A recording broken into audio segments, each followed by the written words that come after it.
Look out for the big thut outside. You're watching World Stadium Profiles, and this is Hamburger SV's Volksparkstadion.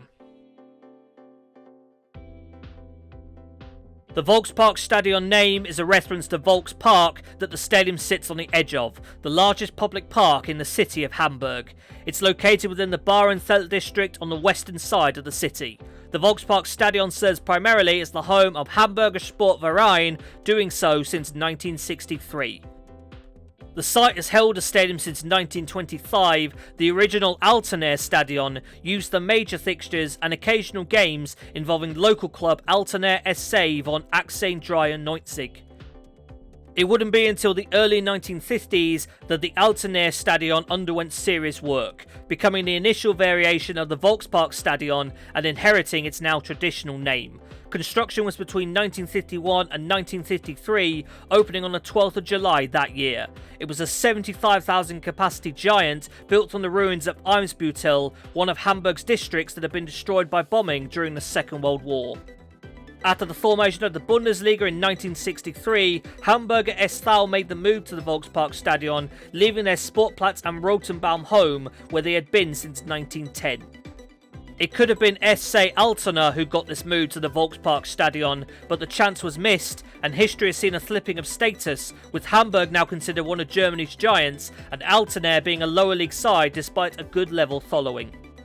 When West Germany won the right to host the 1974 FIFA World Cup, the Volksparkstadion was selected as one of the host venues. A large covered seating stand was built in preparation for the tournament, reducing total capacity to around 61,000. The Volksparkstadion would host 3 first-round Group A matches at the tournament, including the final game between neighbours East Germany and West Germany. The East won 1-0 at what was their first and only FIFA World Cup, but the hosts would go on to win the tournament. 14 years later, the Volksparkstadion would be in use for just one game at UEFA Euro 1988, that being semi-final 1 between host West Germany and the eventual champions Netherlands, who won 2-1 late on.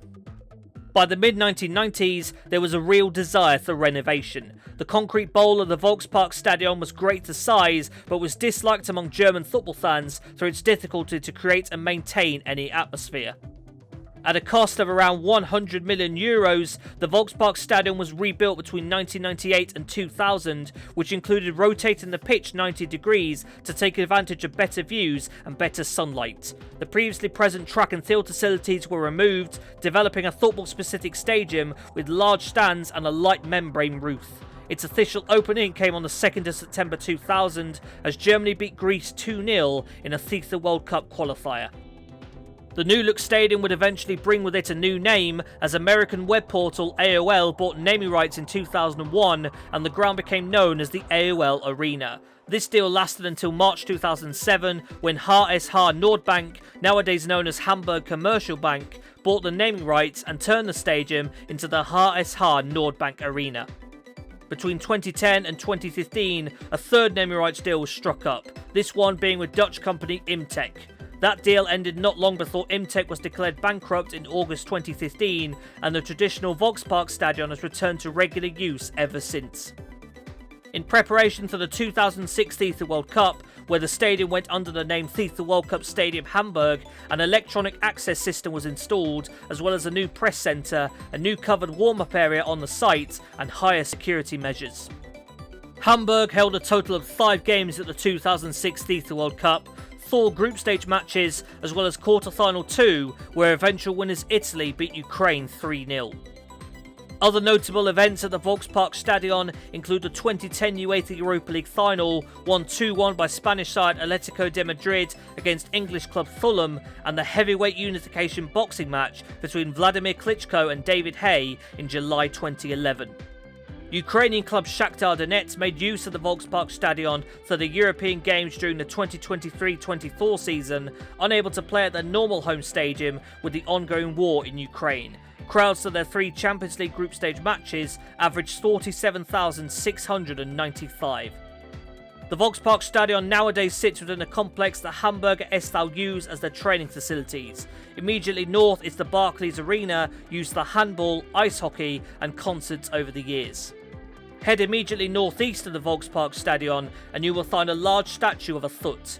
More specifically, it is a monument of the right foot of Uwe Seeler, a Hamburger SV and West Germany legend who passed away in July 2022. The monument has been in place since 2005. The Volksparkstadion is an enclosed stadium dominated by blue seating across two main tiers. Standing space at the base of the north stand and the bottom tier of the southwest corner's away section can be converted into seating for international matches. Most recent tournament experience came with being a host venue at UEFA Euro 2024. The Hamburg Stadium was used for 5 total games, 4 group stage matches, as well as France's quarter-final penalty shootout win over Portugal after a 0-0 draw.